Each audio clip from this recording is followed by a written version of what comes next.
Ako si Harold Domingo. Ibig ko ibahagi ang pamirang ganda ng aking lupang sinilangan, ang lalawigan ng Zambales. Hindi madaling marating ang mga tagong paraiso ng aking probinsya.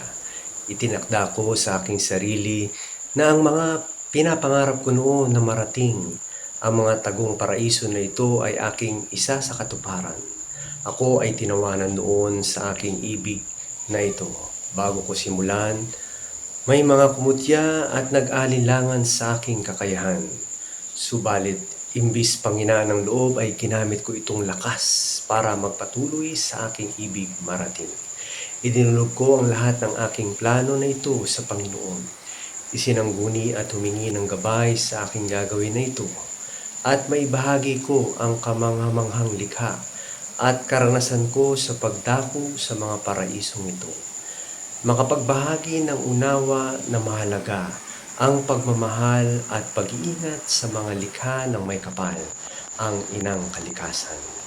Ang lugar na ito sa Botolan, Zambales na isang liblib na paraiso ay isa lamang sa marami ko nang narating. Hindi biro o madaling marating ang lugar na aking napupuntahan.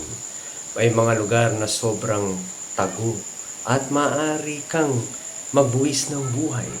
Sa biyaya ng Diyos, lahat ng napuntahan ko ay naging ligtas at matagumpay ang bawat isa.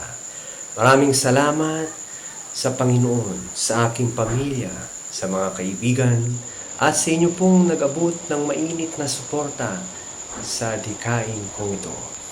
Mag-heart, comment, follow, subscribe, and share na sa pambihirang paglalakbay at mga videos na ito.